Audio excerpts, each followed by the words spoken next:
আসসালামু আলাইকুম স্যার। ওয়ালাইকুম আসসালাম।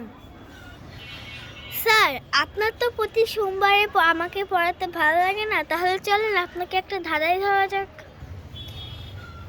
কি ধাঁধা? আচ্ছা ঠিক আছে, ধর ধাঁধা। সেই ধাঁধাটা হচ্ছে, একটা ইন্ডিয়ার মোড়ক পাকিস্তানে যে সেই পাকিস্তান থেকে আবার ইন্ডিয়ায় আসলো, ইন্ডিয়ায় একটা ডিম পারলো, তাহলে সেই ডিমটা কার হলো? বলেন তো স্যার, ইন্ডিয়ার হলো নাকি পাকিস্তানের হলো?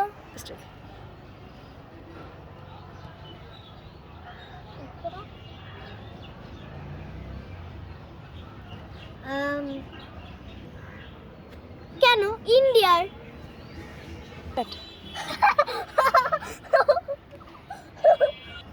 কি রে, তুই এরকম দাঁত বের করে খিলখিল করে হাসছিস কেন? ঠিক কথাই বলেছি। স্যার, আপনার কথায় কি আমি